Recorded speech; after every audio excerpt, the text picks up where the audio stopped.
বন্ধুরা, আমি পবিত্র মজুমদার আজকে আপনাদেরকে নিয়ে যাচ্ছি বগুড়া জেলার আদমদিঘি উপজেলার ছাতিয়ানগ্রাম ইউনিয়নে। ছাতিয়ানগ্রাম ইউনিয়ন রানী ভবানীর বাবার বাড়ি।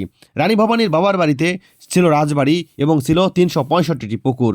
কারণ রানী ভবানীকে প্রত্যেক দিন একটি করে পুকুরে স্নান করাতেন, কারণ যে পুকুরে তিনি আজকে স্নান করতেন পরের দিন আর সেই পুকুরে তিনি স্নান করতেন না। সেই ৩৬৫ দিনে ৩৬৫টি পুকুরেই তিনি চান করতেন। আজও কি সেই পুকুরগুলো রয়েছে? রয়েছে কি সেই তার বাবার বাড়ির সেই রাজপ্রাসাদ? রয়েছে কি সেই তাদের কাছারি ঘর? সেগুলোই দেখানোর জন্য আজকে কিন্তু আমি আপনাদেরকে সেই ছাতিয়ান গ্রামে নিয়ে এসেছি। চলুন তাহলে গিয়ে এবার দেখা যাক। সম্পূর্ণ ভিডিওতে দেখতেই থাকবেন। আমি আসলে সম্পূর্ণ ভিডিওতে পুঙ্খানুপুঙ্খভাবে আমি আপনাদেরকে দেখানোর চেষ্টা করব। চারিদিকে সবুজ শ্যামল ধানক্ষেত এবং গাছপালা, এরই মধ্যেই রয়েছে রানী ভবানীর বাবার বাড়ি। আর এই দেখতেই পাচ্ছেন যে পুকুরগুলো, এই পুকুরগুলোই কিন্তু সেই সময় খনন করেছেন। এখন অনেক পুকুরগুলোই ভরাট হয়ে গিয়েছে এবং অনেকগুলোই একাকার হয়ে গিয়েছে, আবার অনেক পুকুর বিলীন হয়ে গিয়েছে। কিন্তু আমরা এবার দেখতে যাব তার বাবার সেই রাজপ্রাসাদ রয়েছে কিনা। এখন পর্যন্ত আমরা অনেকের কাছ থেকেই শুনেছি সেই রাজপ্রাসাদ নাকি প্রায় এখন ভেঙে চুরে ধ্বংসস্তূপ প্রায় মাটির সঙ্গে মিশে যেতে বসেছে। অনেক সম্পত্তি এবং ধন সম্পদ সব কিছুই আগেই নিয়ে গিয়েছেন লোকজনেরা। তাদের যে সম্পদ ছিল সেটাও নাকি এখন ব্যক্তি মালিকানাধীন হিসাবে ব্যবহার করা হচ্ছে। এই সব কিছুই জানাবে এবার এই ভিডিওতে। বন্ধুরা, আমি পবিত্র মজুমদার আপনাদেরকে শুভেচ্ছা জানাচ্ছি বগুড়ার ছাতিয়ান গ্রাম থেকে। আসলে এই ছাতিয়ান গ্রামে ছিল রানী ভবানী, যেটা নাটোরের পাগলা রাজার সঙ্গে বিয়ে হয়েছিল। সেই রানী ভবানীর কিন্তু বাড়িটাই এখানে। আমরা সেখানে এসেছি এখন দেখানোর জন্য আপনাদের। পরে কে আর বসবাস করে গেছে? হিন্দুরা পূজা পায়নি করেছিল। মেয়ে এখানকার। এই গ্রামের নাম কি বাবা? ছাতিয়ান গ্রাম। ছাতিয়ান গ্রাম কার মধ্যে পড়ছে এটা? এটা বগুড়া ডিস্ট্রিক্টের মধ্যে। বগুড়া ডিস্ট্রিক্টে। আচ্ছা, ওনার যে বাপ দাদা বা ওনার যে মানে পরিবার পরিজন, ওনাদেরকে কাউকে আপনারা দেখছেন কি? জি না, দেখেননি না? না। ওনারা কি জমিদার ছিল? হ্যাঁ ছিল, জমিদার। জমিদার ছিল না? এখানকারই মেয়ে রানী ভবানী, সে নাটোরের যে কোনো ভবন ওখানে বিয়ে হয়েছে। ওটা পাগলা রাজা। পাগলা রাজা, তার সাথে বিয়ে হয়েছে। জি। আচ্ছা, এমনিতে কি জানেন ওর সম্পর্কে একটু বলেন তো। একটু জানি যে বাচ্চা কাচ্চা হয়নি। না, ওনার তো বাচ্চা ছিল তো, দুটা সন্তান, একটা মেয়ে ছিল। একটা বাচ্চা হয়নি এখানে। এখানে ওখানে হচ্ছে তো বিয়ে। রামকান্ত ওনার স্বামী ছিল না, রজনীকান্ত নাকি? শুনেছি তো বাচ্চা কাচ্চা হয়নি। আচ্ছা, ৩৬৫টা পুকুর আছে ছাতিয়ান গ্রাম। একটাকে পুকুর খুঁড়িছে, একদিনকে গোসল করেছে। সুন্দরী, খুব সুন্দরী। হ্যাঁ কাপড়ের কান্ডা দিয়ে লেগেছে। হ্যাঁ। এটা শোনা গপ্প, আচ্ছা, কিন্তু চোখে দেখিনি। চোখে দেখেন? জি না। এমনি শুনছেন যে অলৌকিক কিছু ছিল উনি, উনি মানুষ ছিলেন না, তাও বলতে পারবো না। তাই না? ওনাদের কতশো বিঘা জমা জমি ছিল একটা। তাও বলতে পারবো না বাবা। এখন কি যে যে ঢিপি, এই ঢিপিটাই ওনাদের, ওনার বাড়ি ছিল ওটা? হ্যাঁ, এটা ৩ লক্ষের জমি। আচ্ছা, এটা খাস করে নিয়েছে ওই যে তাই না? মোস্তাকিম তালুকদার। আচ্ছা, এই লিজ মানে দিয়েছে সরকারি এটা থেকে। জায়গা তো সরকারি মনে হয় না? সরকারি জায়গা লিজ নিয়ে নিয়েছে এখন। লিজ নিয়ে। এই যে যে ভিটাটা দেখা যাচ্ছে, হ্যাঁ। এটাই কি রানী ভবানীর হ্যাঁ, পৈতৃক বাড়ি ছিল? হ্যাঁ এটাই। আচ্ছা, কেমন লাগে আপনাদের? ভালো লাগে ভালো লাগে না? যে আমাদের উনি এখানে এই অঞ্চলে এখানে মানে সমাজ কল্যাণমূলক কিছু করছে কিনা তা বলতে পারবো না। ও আপনাদের ওই আমরা তো অত দূর অত দূর সেই না, আমরা তো অনেক পুকুরে এখানে আছি। বুঝতে পেরেছি। আর আপনার স্থানীয় নাই আছে? না, আমাদের বাড়ি স্থানীয় বলতে আমাদের বাড়ি দুর্গাপুর ছিল, পাশে গ্রামে। ভাইয়েরা তো বলতে পারবে। হ্যাঁ, কিন্তু ওই আমরা যে তো এই যে কতগুলা পুকুর আছে, পুকুরগুলা এখন কে চাষাবাদ করে? এলা পুকুর অনেকের মালিকানায়। সব পুকুর কি এর মধ্যে আছে নাকি বাইরে আছে? এটা এই সাদিগ্রাম ইউনিয়নের ভিতরে। সাজানো ইউনিয়নের মধ্যে না? হ্যাঁ। এটা এটা এটা এটা জানেন কি? এই সময় বলে পারবো না, রানী ছিল। আচ্ছা, উনি নাকি অলৌকিক ক্ষমতা ছিল না, আপনাদের এই চাহক বলে। হ্যাঁ, শোনা একটু হালকা করে যায়, হালকা করে একটু বোঝা যায়। উনি নাকি মানুষ ছিলেন না? না, দেবী ছিলেন। বুঝতে পারছি। এই চাহক নাকি পার করছে ওনাকে নৌকা দিয়ে। না, আমি বলতে পারবো না, কিন্তু আমি শুনেছি যে দেবী ছিল। কেমন লাগলো এই ভিটাতে? এখন তো আর কিছুই নাই। হ্যাঁ, খুব ভালো লাগলো। তারপরে একটু ভালো লাগছে। আমরা গল্প শুনেছি, তাই আমার তো বিস্তারিত বলতে কি পারবো কি না। শুনছেন বাবা, একটু বলেন তো। শুনেছি যে সে নাকি আগে ছোট থাকতে খেলাচ্ছিল। হ্যাঁ, সে বলে অনেক কিছু বলতে পারতেছিল। ভবিষ্যৎবাণী করতো। তাই আচ্ছা। তো আমরা গল্প শুনেছি বাবা আমাকে বাপের। হ্যাঁ, সে বিয়া হয়েছিল তো নাটক। নাটোর ওই যে গণভবন হ্যাঁ, নাটক গেছেন, ওখানে গেছেন, না দেখছেন? বাবা কোনদিন যাইটাইনি। দেখেননি না? না, আমরা কোনদিন ও, তাহলে উনি মানুষ ছিলেন না, আপনারা সেটাই শুনে আসছেন। উনি নাকি যে এরই বাবা তোমার বাড়ি বেলতার ওই দিক দিয়ে নাকি।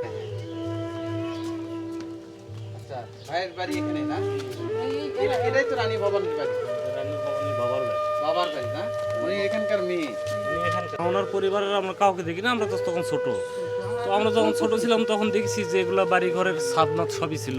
হ্যাঁ মনে হচ্ছিল যে এই বাড়ি থেকে বোধহয় কিছুদিন আগে লোকজন বের হয়ে গেছে, হ্যাঁ হ্যাঁ। এরকম সৌন্দর্য ছিল। আচ্ছা পরেক্ষণে ওই বাড়ির লোকজন এগুলি নিজ নেওয়ার পরে এগুলো কাটে কুটে জঙ্গল করছে। এগুলো সমান ছিল, খুব সুন্দর দেখার মতো জায়গা ছিল। হ্যাঁ হ্যাঁ হ্যাঁ। দখল হয়ে গেছে। ঘরগুলো ভালো ছিল, ভালো ছিল। কিন্তু এখন এই যে এগুলো কাটে কুটে মানে অবস্থা খারাপ করে আচ্ছা এগুলো আমরা যখন ছোট ছিলাম হ্যাঁ আমাদের খুব সুন্দর জায়গা ছিল দেখার মতো। আচ্ছা বড় বড় আমের গাছ ছিল, হুম এই যে পুকুরগুলো অনেক গভীর ছিল, আচ্ছা। অনেক দূর দূরান্ত থেকে তখন মানুষজন আসতো দেখতে। জিনপুরি আসতো না? না, জিনপুরি আমরা যে আমাদের জীবনে দেখি না, আমরা অনেক রাত ভরা চলাফেরা করছি, এগুলো খেলাছি বেড়াছি, আচ্ছা, অনেকে এই ধরনের কোনো জিনিস অনেকে বলে যে রত্ন আছে বলতেছেন না মনে হয়। না, যেটা সত্য সেটা বলবো না কেন, কিসের ভয়? কার কাছ থেকে শুনছেন? না, আমরা মুরব্বীদের কাছ থেকে শুনছি যে এখানে অনেক ধরনের রত্ন ছিল ছিল একসময়, না? এগুলি গায়েব হয়ে গেছে, অনেকে বেরোতে তাই বলে। অনেকে অনেক কিছু পাইছে হতো না? না, পাওয়ার কথা আমরা শুনিনি ভাই, যেটা শুনিনি সেটা বলা যাবে না। আচ্ছা আচ্ছা। বলছে যে এখানে অনেক ধরনের রত্ন ছিল, সেগুলি গায়েব হয়ে গেছে, হ্যাঁ হ্যাঁ হ্যাঁ। মানুষ পায়নি। পাইনি না? না, মানুষে পায়নি। তো এখন কিছু বাড়ায় না মূর্তি টুর্তি, যে এখানে নাকি অনেকগুলা পুকুর আছে।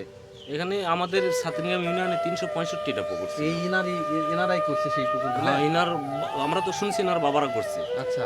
ওই রানী নাকি এক এক দিন এক এক পুকুরে গোসল করতো, ওরে বাবা, তাই প্রত্যেক দিন একটা করে পুকুর কাটা হয়েছে, প্রতিদিন? প্রত্যেক দিন একটা করে পুকুর।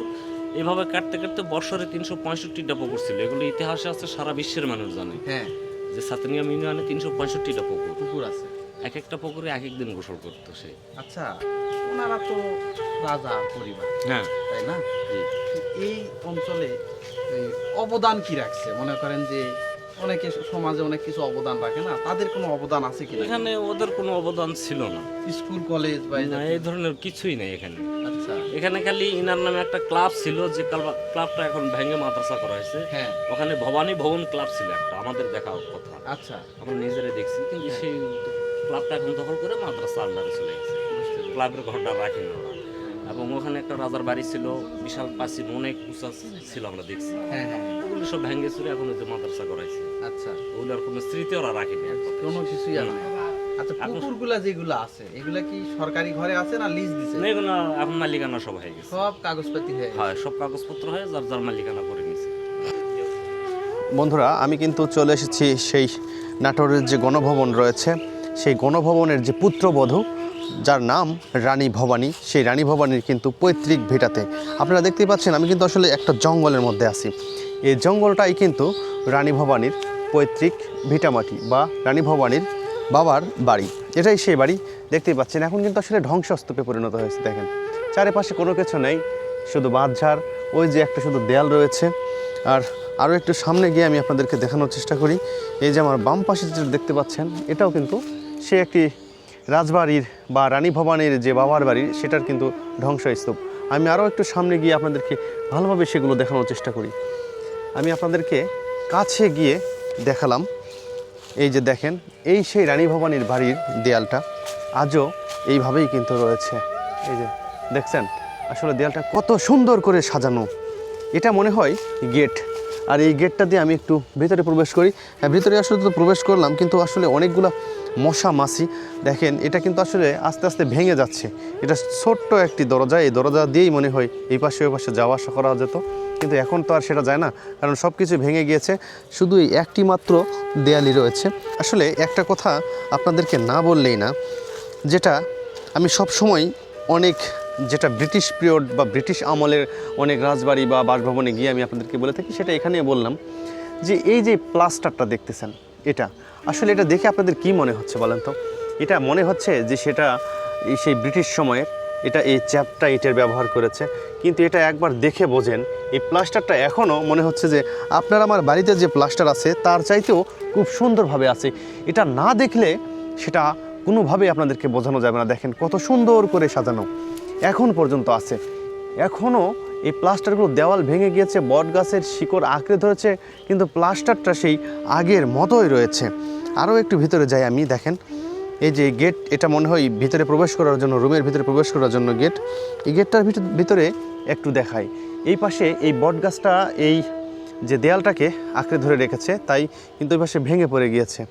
আর এই পাশটা একদম মানে ভেঙে ভেঙে অবস্থা খুলে খুলে পড়ে যাচ্ছে, যেহেতু দীর্ঘদিন এখানে অপরিত্যক্ত অবস্থায় পড়ে রয়েছে তাই কিন্তু ভেঙে চলে যাচ্ছে। ওই পাশে দেওয়ালটাও ভেঙে গিয়েছে। এটা কিন্তু দেখেন, ওরে বাপ রে বাপ, এটা কিন্তু দুইভাবে সাজানো, একটা চ্যাপ্টার দিকে ইট সাজানো রয়েছে, আর এখানকার ইটটা দেখছেন আবার এরকম করে খাড়া দিকে দেওয়া আছে। আসলে কত সুন্দর করে তৈরি করা হয়েছিল এই রাজবাড়িটি। দেখেন বন্ধুরা, আসলে এইসব দেখলে কিন্তু আসলে প্রাণ জুড়িয়ে যায়, মন জুড়িয়ে যায়, মনে হয় যেন আমি এই রাজবাড়িতেই থেকে যাই। কিন্তু আসলে দুর্ভাগ্য, সেই সময়ের রাজবাড়িটি এখন প্রায় বিলীনই হয়ে গিয়েছে বলতে পারেন। আসলে শুধু এই 2-1টি দেয়াল ছাড়া কিন্তু এখানে রানী ভবানীর বাড়িতে বা রানী ভবানীর বাবার বাড়িতে অন্য কোনো কিছুই কিন্তু আর নেই। সবসময় মানুষকে শান্ত এবং নীরব থাকতে হয়, সবসময় কথা বলতে নেই, সবসময় উচ্চস্বরে অহংকার কাউকে দেখাতে নেই।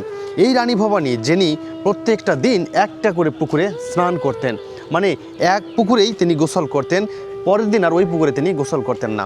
দেখেন সেই রানী ভবানী, সেই রানীর বাড়ি বিয়ে হলো সেই যে বর্তমান বাংলাদেশের নাটোরের যে গণভবন রয়েছে সেটা সে পাগলা রাজার সঙ্গে বিয়ে হলো, কিন্তু তারপরেও এইসব রাজবাড়িগুলো কিন্তু বিলীন হয়ে গেল। নাই সেই পাগলা রাজা, নাই সেই রানী ভবানীর বাড়ির পৈতৃক ভিটার কোনো চিহ্ন, শুধু রয়েছে ধ্বংসস্তূপ। তাহলে প্রত্যেক দিন একটা করে পুকুরে চান করলেন, কিন্তু আজ সেই পুকুর তো দূরের কথা, কোনো কিছুই সে আর রেখে যেতে পারেননি, সব কিছু ছেড়ে চলে যেতে হয়েছে এই দুনিয়ার মায়া ছেড়ে। তাই আসলে আমরা যারা মানুষ রয়েছি তাদেরকে আসলে কোনো সময় এই অহংকার বোধ মানুষকে দেখাতে নেই। অবশ্যই মানুষের সঙ্গে ভালো ব্যবহার করতে হবে। এই জন্য মানুষের সঙ্গে খারাপ ব্যবহার করার কারণেই কিন্তু রাজাদের রাজত্ব চলে গিয়েছে, এরকম বিলীন হয়ে রয়েছে রাজবাড়িগুলো।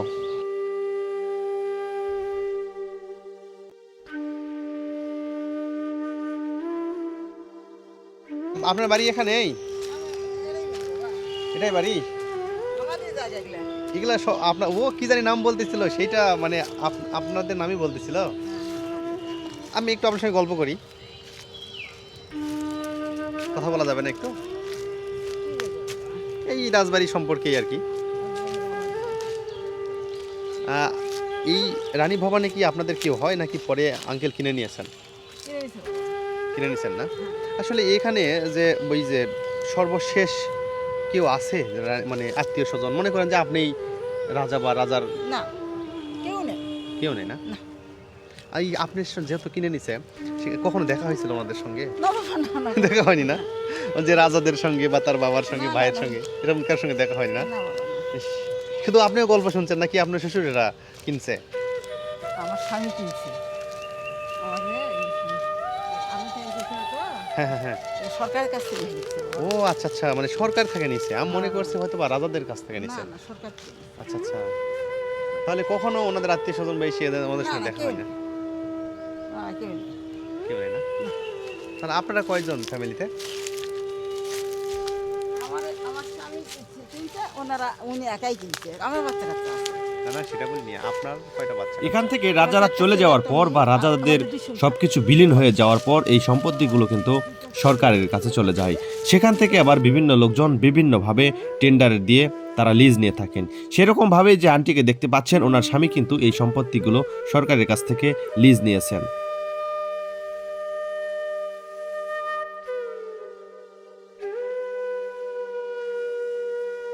বন্ধুরা আসলে আন্টির আঙ্কেল উনি কিন্তু, বন্ধুরা আমি কিন্তু কিছুক্ষণ আগে যে আন্টির সঙ্গে কথা বললাম, ওই আন্টির স্বামী মানে আঙ্কেল কিন্তু এই রানী ভবানীর বাবার যে জায়গাগুলো রয়েছে এগুলো সব ক্রয় করে ফেলেছেন, মানে কিনে নিয়েছেন। উনি কিন্তু এটাই বলতেছিলেন। আরও একটি কথা উনি জানালেন যে এটা ওনারা কিন্তু সরকারের কাছ থেকে কিনে নিয়েছেন, মানে মনে হয় যে সরকারি সম্পত্তি লিজ নেওয়া হয় একটা টেন্ডারের মাধ্যমে, ওনারা মনে হয় সেটাই নিয়েছেন। এভাবেই এই সম্পত্তিগুলো মালিক এখন ওই আন্টিরা। আন্টি তো এটাই বললেন। আমি ওনাকে আরও জিজ্ঞেস করলাম যে এটা ওনার স্বামী কিনেছেন নাকি তার শ্বশুরেরা কিনেছেন। উনি কিন্তু বলেছেন যে ওনার স্বামী কিনেছেন, ওনার শ্বশুর কিনেনি। আসলে দেখেন, ওনারা ছিল রাজা, এখন সাধারণ জনগণের কাছে এগুলা সব সম্পত্তি বিলীন হয়ে যাচ্ছে। যার যতটুকু ক্ষমতা, যার যতটুকু টাকার জোর, তারাই কিন্তু নিয়ে নিচ্ছে। আর যে এই যে আমার বাম পাশে, এটা কিন্তু ধ্বংসস্তূপ, মানে শুধুমাত্রই না, ওই একটি দেয়ালই রয়েছে এখানে, এছাড়া কিন্তু আর কোনো কিছুই নেই এই যে রানী ভবানীর বাবার পৈতৃক সম্পত্তি বা ভিটামাটিতে। শুধু মাঝে মধ্যে দেখা যাচ্ছে যে ইটের খোয়া টোয়া ছাড়া এগুলো কোনো কিছু আর নেই, শুধু ওই একটা দেয়ালই, মাঝে মধ্যে ইট দেখা যাচ্ছে, এছাড়া আর কোনো কিছুই নেই এই বাড়িতে। আর যে পুকুরগুলো রয়েছে সেই পুকুরগুলো নাকি মানে ওই সরকারিভাবেই অনেকটা পুকুর লিজ দেওয়া হয়েছে, আর বাকিগুলো অনেকেই নিজের নামে কাগজপত্র তৈরি করে সব কিছু তারা ব্যক্তিগতভাবে করে নিয়েছেন। এই রানী ভবানী নাকি ফুল উঠাতে যেতেন বাগানে, আর রানী ভবানী এতই সুন্দর ছিল যে উনি যে গাছে গিয়ে ফুল চাইতেন গাছগুলো হেলে দুলে সেই ফুলগুলো তার দিকে এগিয়ে দিতেন, মানে উনি নিজেই সেই ফুলগুলো এসে তার কাছে ধরা দিতেন। আর এখন দেখেন এখানে কিছু কিছু ফুল ফুটে আছে জঙ্গলের ওই ফুলগুলো, আসলে ওই ফুলগুলোর নাম আমার জানা নেই, কিন্তু সেই রানী ভবানী কিন্তু এখন আর নেই, সব কিছুই রয়েছে আগের মতোই পড়ে। সেই রানী ভবানী এবং তার বাবা ওরা কিন্তু সবাই চলে গিয়েছে, তাদের বংশের বা রক্তের পর্যন্ত কেউ এই আদমদীঘির ছাতিয়ান গ্রামে নেই, শুধুই পড়ে রয়েছে এই জায়গাগুলো। কিন্তু জায়গাগুলোও কিন্তু সেই এখন ব্যক্তি মালিকানাধীন হয়ে গিয়েছে, অনেকটা রাজস্বের জায়গায় চলে গিয়েছে, সেখান থেকে ওনারা আবার সাধারণ জনগণের মাঝে দিয়ে দিচ্ছেন। দেখেন আসলে এখানে শুধু এই জঙ্গল আর মাঝে মধ্যে এই যে এই ইটগুলো দেখা যাচ্ছে, দেখেন এই যে শুধু এই চ্যাপ্টা ইট, মানে যেটা যাযাবরদের সময় বা মুঘল আমলে ব্যবহার করেছিল, এই ইটগুলোই কিন্তু এখন ধ্বংসস্তূপে পরিণত হয়েছে, বা ইটগুলোই কিন্তু এখন পড়ে রয়েছে এই মাটিতে, এছাড়া কিন্তু আর কোনো কিছুই নেই এখানে। দেখতেই পাচ্ছেন, দেখেন আমি আপনাদেরকে দেখাচ্ছি, সব সময় সব কিছু আসলে মেনে নেওয়ার মতো হয় না। যেখানে এত সুন্দরী রানী ভবানী বাস করতেন, তার বাবা থাকতেন, রাজা ছিলেন, তাকে আসলে তার বাবা এমনভাবে রেখেছিলেন যে এত সুন্দরী ছিলেন, তাকে কোথাও নিয়ে গেলে সেখানে লাল শালুক মানে কাপড় দিয়ে একদম বেড়া তৈরি করে নিয়ে যেতেন, তার মেয়েকে যেন কেউ দেখতে না পায়। আসলে সেই মেয়েকে দেখতে না পায় রাজাটার এত দাপট ছিল, যার কারণে এখানে কিন্তু আসলে কেউ গরু ছাগলও এখানে রাখতে আসে না।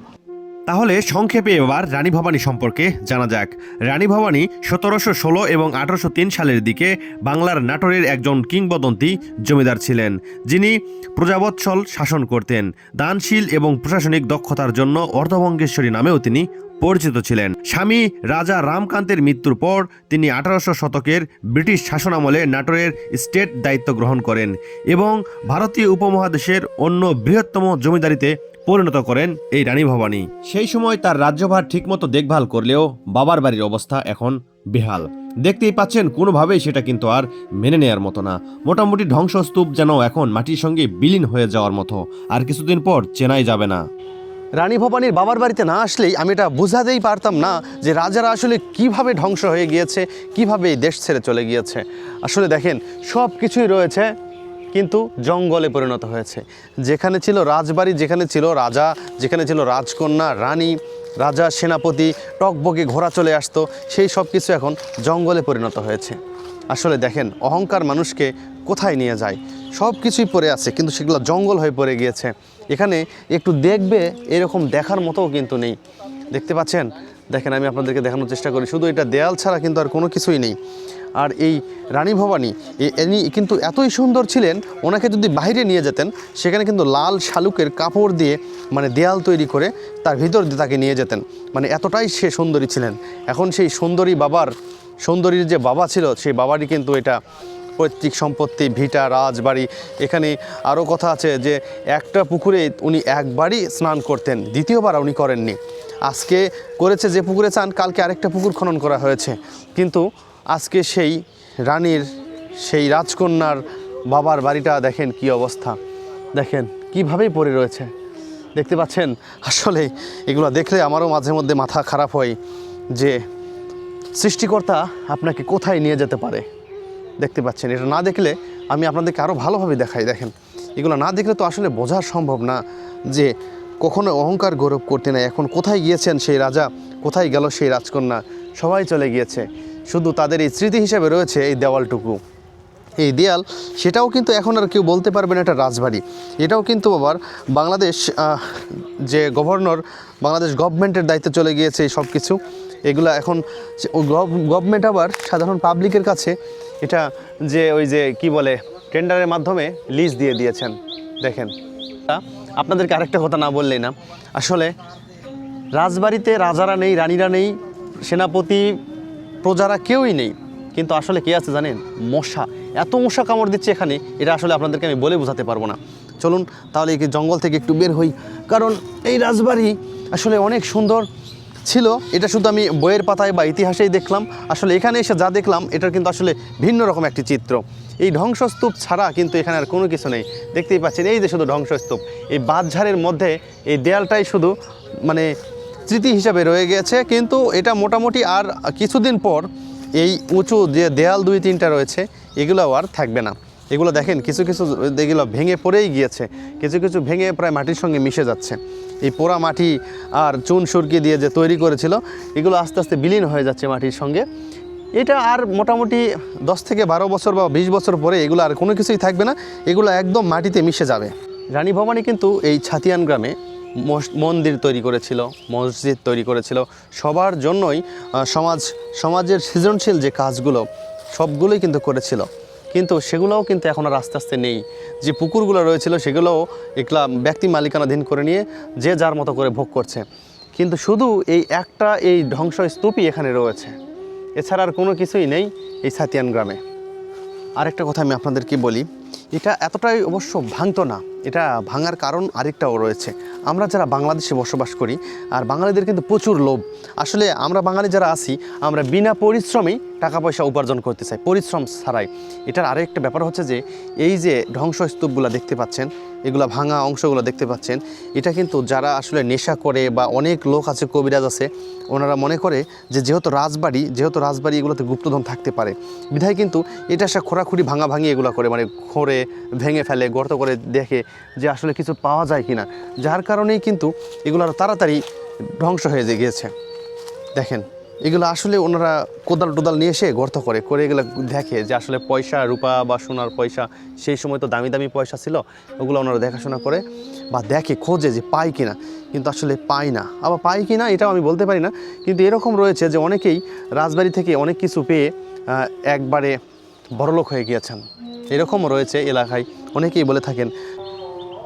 এখান থেকে ধরে একেবারে পর্যন্ত, ওই হাটখোলা পর্যন্ত। কিন্তু এইটুক ভাঙা অংশ ছাড়ার কোনো কিছু নাই না এখন? না, এইটুক ছাড়া আর কিছু না, সব যা আসলো সব ভেঙে চুরে শেষ। আসলে ওনারা কেমন ছিল এটা বলতে পারবেন আপনি? না বা অত দূর কওয়া পারবো না, তবে ঘর এই সামনে যে আসলো, হ্যাঁ হ্যাঁ, এটা একটা ইয়ার মতন আসলো, অনেক কোন খোপ আসলো, সেলান ভেঙে চুরে ওই সাইডে আসলো, মানে বাড়ির মতোই ছিল আর হ্যাঁ হ্যাঁ হ্যাঁ, সেগুলো সব আস্তে আস্তে ভেঙে ফেলছে। ভেঙে ফেলছে। আচ্ছা, এটা আর ভেঙে পারবে ওনাদের পূর্বপুরুষদের কাউকে দেখছেন আপনি? না বাবা, না না, কাউকেই দেখেননি? না না না। ওনারা নাকি এখানে 365টা নাকি পুকুর খনন করছে। হ্যাঁ সেটা আছে, সেটা ঠিক আছে, সেটা ঠিক আছে, সেটা এই সাইড দিয়ে বহু পুকুর খুঁড়ছে না? হ্যাঁ, বহু পুকুর। এই পাশ দিয়ে এই পাশ আছে, এই পাশে আছে। আচ্ছা বাবাজি, আদান প্রদান দিচ্ছে, সত্য করে একটা কথা বলবেন, এই এলাকাতে নাকি প্রচুর গুপ্তধন পাওয়া যায়। এখন গুপ্তধন পাওয়া যেতে পারে, এটি তো গুপ্তধন থাকার কথা। এই তো বাবা, এলা তো আর আমরা তো আর ইয়ে করে পারবো না বা কথাটা বলিনি, এটি তো গুপ্তধনটা এটি তো থাকার কথা। হ্যাঁ, অনেকে নাকি বলে এই পাড়াতেই নাকি অনেকে পাইছে, টাকা পয়সা আলা হয়ে গেছে। সেটা আমি কবা না বাবা, পেতে পারে। এখন গুপ্তধন আল্লাহ কার ভাগ্যে ছুঁছে নাকি আছে, এটা শিওর, তবে আছে, এটা ঠিক আছে। ঠিক আছে না? হ্যাঁ, এটা সত্য কথা। আচ্ছা, আর একটা বিষয়, এখন এটা বিরাট অ্যান্ড্রা ছিল, অ্যান্ড্রার ভিতরেও আছে নাকি, হ্যাঁ পূরণ হয়ে গেছে, পূরণ হয়ে গেছে না? আর একটা বিষয়, এই অনেকে নাকি গুপ্তধন নিবার যে সমস্যাও হয়েছে। হতে পারে, সেটা তো হতেই পারে। কারণ উনি তো রানী ভবানী নাকি মানুষ ছিলেন না। না না না, হ্যাঁ, উনি নাকি অলৌকিক একটা ক্ষমতা ছিল তার, অসুবিধাও নাকি হয়েছে। এরকম ছিল তো আগে। আর পুকুরেও নাকি অনেক সময় স্বর্ণের মূর্তি পাওয়া গেছে।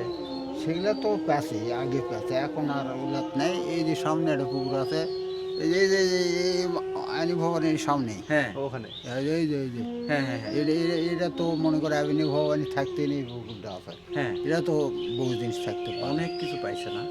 পূরণ হয়ে গেছে পূরণ এখন হয়ে তো। গেছে, মাঝে মধ্যে তো মূর্তি টুর্তি পাই। হয় এটা তো এখন আপনি কিছু পাইছেন নাকি? না বাবু না না আমরা না করছেন না? আমরা এর থেকে উঠে আসছি অবশ্য। না। আজ আমি কই আমার বাড়ি আসল বাড়ি এখানে নয়। হ্যাঁ, হ্যাঁ, হ্যাঁ। আমার বাড়ি আসল বাড়ি হলো দুর্গাপুর। হ্যাঁ, ইনার বাড়িও ইয়াতে দুর্গাপুর, আসবো। হ্যাঁ। হয় এনারা উঠে আসছে, এই উঠনা লোক এইখানের ভিতর সবই প্রায় উঠে আসছে। হ্যাঁ। এটা আসল যারা লোক হ্যাঁ। তারা এখন নেই, এটি নেই তো। যাকেই জিজ্ঞেস করতেছি বুঝছেন, তাই কয় বাবা গুপ্তধন অনেক। থাকতে কেউ পারে, পাচ্ছে, হয়। পালেও করছে না। কিন্তু তাই বোঝা শেষ আমার, হ্যাঁ। করবো বা বন্ধুরা, আমি পবিত্র মজুমদার এই রাজবাড়ি থেকেই আপনাদেরকে সর্বশেষ জানানোর চেষ্টা করলাম, আসলে দেখানোর চেষ্টা করলাম যে রানী ভবানীর পৈতৃক সম্পত্তি, পৈতৃক ভিটামাটি, পৈতৃক বাড়ি থেকে আসলে কি কি রয়েছে। আসলে রানী ভবানীর যে বাবার বাড়ি, এখানে আসলে কিচ্ছুই নেই, সব কিছু ভেঙে একবারে তছনছ হয়ে গিয়েছে, বিলীন হয়ে গিয়েছে মাটির সঙ্গে মিশে। এই সব কিছুই আপনাদেরকে আমি ঘুরে ঘুরে দেখানোর চেষ্টা করেছি। অবশ্যই যদি আমার ভিডিওটি আপনাদেরকে ভালো লেগে থাকে, আমার ভিডিওটি একটি লাইক করে দিবেন, আমার চ্যানেলটি সাবস্ক্রাইব করে দিবেন। যদি আপনাদেরকে ভালো লেগে থাকে, আপনাদের নিকট আত্মীয় বা বন্ধু বান্ধবের কাছে ভিডিওটি শেয়ার করে দিবেন।